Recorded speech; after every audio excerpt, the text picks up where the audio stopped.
నా పేరు నీరజ. నేను మా టీచర్ గురించి చెప్తాను. మా టీచర్ పేరు సంజ మేడం. ఆమె మాకు సైన్స్ సబ్జెక్ట్ చెప్పేది. 9th 10th 2 సంవత్సరాలే, 10th కూడా ఇంకా పూర్తి అవ్వలేదు. సంజ మేడంకి ఏమైంది అనేది తెలియదు, కానీ ఆమెకు నెగిటివ్ ఎనర్జీ, పాజిటివ్ ఎనర్జీ వీటి మీద ఎక్కువ నమ్మకం ఉంటుంది.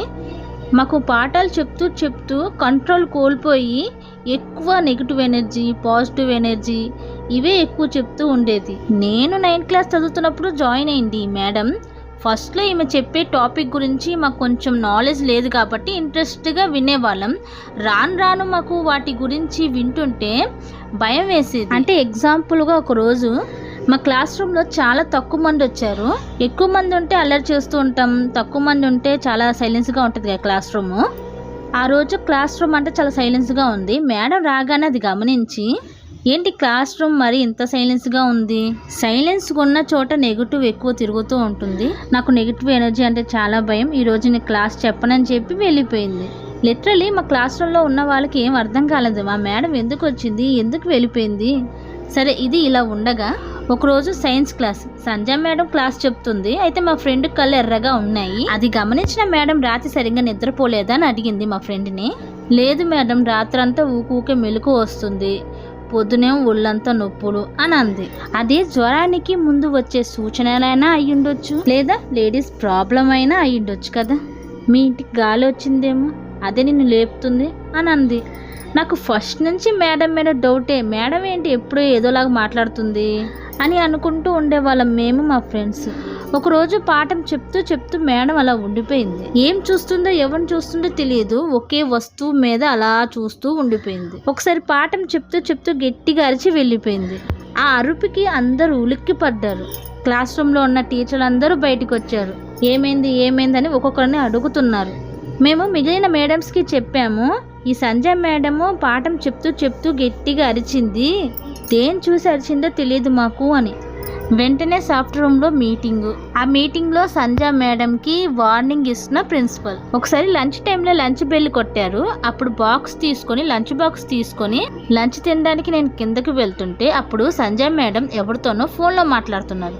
అది ఏం మాట్లాడుతున్నారంటే, నేను ఎన్నో గుళ్ళకు గోపురాలకు తిరిగాను, ఎన్నో పూజలు చేశాను, అయినా అది నన్ను వదలట్లేదు, టార్చర్ పెడుతుంది, నరకం చూస్తున్నాను అంటుంది. అప్పుడు నాకేం అర్థం కాలేదు. 2 రోజుల తర్వాత ఈ సైన్స్ సబ్జెక్ట్లో మాకు ఒక ఎగ్జామ్ పెట్టారు. అందులో ఓన్లీ బిట్సే. మేమేమో ఎగ్జామ్ రాస్తున్నాం, మేడం ఏమో కూర్చొని పడుకోపోయింది. ఒక 5 నిమిషాలు 10 నిమిషాలు పడుకుందేమో, ఒకేసారి ఉలిక్కిపడి అరిచింది. మేమందరం లేచి మేడంని కూర్చోబెట్టి మంచులు తాగించి, ఏం లేదు మేడం, మీరు కలగన్నారు, కూర్చొని పడుకున్నారని వివరంగా చెప్పాం మెల్లిగా. ఒక 5 నిమిషాల దాకా కంగారు పడ్డారు మేడం.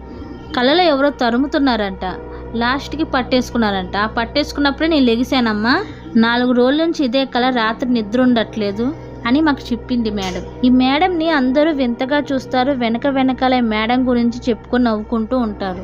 9th క్లాస్ అయిపోయింది, 10th క్లాస్ స్టార్ట్ అయింది. 10th క్లాస్ స్టార్ట్ అయ్యి 6 నెలలు అయిపోయింది. ఉన్నట్టుంది మాకు ఒక కబురు వచ్చింది, సంజయ్ మేడం ఊరేసుకొని చనిపోయింది అని. అదేంటి అని అందరూ అనుకున్నారు.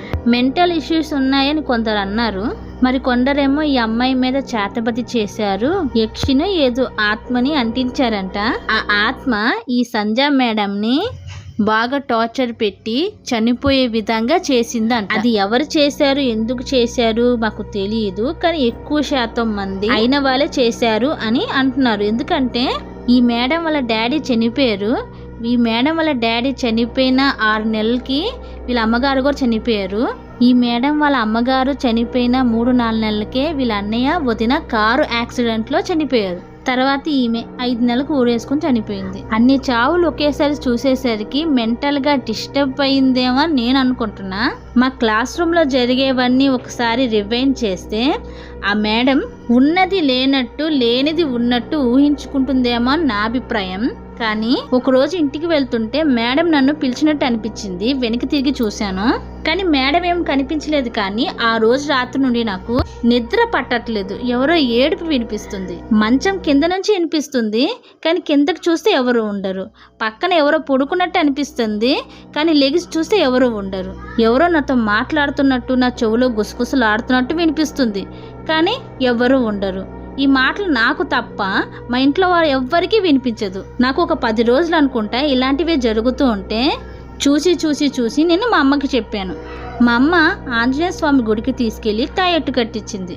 అప్పటి నుంచి ఇప్పటి వరకు నాకు ఇలాంటివి ఏమీ జరగలేదు.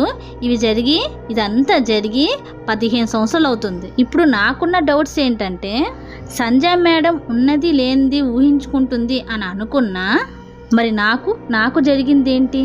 నాకు జరిగింది జరుగుతున్నది నిజమే అన్నప్పుడు మేడం కూడా జరిగింది నిజమే కదా. మేడంకి ఏదో కనిపించి ఉండాలి, అందుకే ఆ రోజు గట్టిగా అరిచింది. ఎవరో మేడం వాళ్ళ ఫ్యామిలీ మీద చాటబడి చేసి ఉండాలి. ఆ రోజు కూడా సంజయ్ మేడం ఏదో చూస్తూ ఉండిపోయింది అని చెప్పాను కదా. వాళ్ళ అన్నయ్య వదిన ఇద్దరు తిని పిలుస్తున్నట్టుగా దూరం నుంచి కనిపించిందంట. అదేంటి, మా అన్నయ్య వదిన చనిపోయారు కదా, మరి వీళ్ళెవరు అని వాళ్ళనే చూస్తూ ఉండిపోయిందంట. కానీ అక్కడ ఎవరు లేరు, మేడంకి కనిపిస్తున్నారు, ఎవరికి కనిపించట్లేదు. ఇదంతా సంజయ్ మేడం వేరే మేడంకి చెప్తుంటే విన్నా. నాకు ఏది జరక్క ముందు ఒకలా కనిపించింది, జరిగిన తర్వాత ఇంకోలా కనిపిస్తుంది. అంతే కదా, దెబ్బ తగిలిన వాడికి నొప్పి తెలుస్తుంది, చూసేవాడికి ఏం తెలుస్తుంది? ఇదే నాకు ఎదురైన ఇన్సిడెంట్. నా పేరు నీరజ, ఇదే నా స్టోరీ. థ్యాంక్స్ అండి నీరజ గారు, మీ స్టోరీ నాతో షేర్ చేసుకున్నందుకు.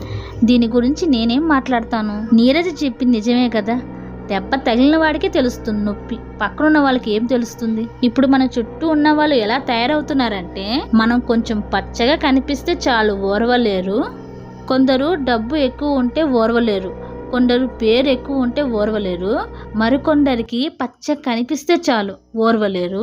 ఇది కూడా అలాంటిదే అనుకుంటున్నా నేను. అందుకనే వాళ్ళ ఫ్యామిలీ మీద, సంజయ్ మేడం ఫ్యామిలీ మీద ఎవరో చేటబడి చేసుంటారు. వాళ్ళు చేసే చేటబడి సక్సెస్ అయింది కూడా. తాళిని తలదన్నేవాడు ఒకడుంటే వాడి తలదన్నేవాడు మరొకరు ఉంటారంట. ఇలా ఒకరు నాశనం కావాలని కోరుకుంటే వీళ్ళు నాశనం కావాలని ఇంకొకరు కోరుకోరా? ఎనీవే, ఈ స్టోరీ వింటుంటే చాలా బాధగా ఉంది. సంజయ్ మేడం ఆత్మ శాంతించాలని కోరుకుంటున్నా. ఈ స్టోరీ ఎవరికైనా వినిపించాలనుకుంటే వాళ్ళకి షేర్ చేసేయండి. నా వీడియో నచ్చితే నా ఛానల్ని, మళ్ళీ మనం కలుస్తాం లేదు తెలియదు కదా, అందుకనే నా ఛానల్ని మర్చిపోకుండా సబ్స్క్రైబ్ చేసుకోండి. Thank you for watching. Bye.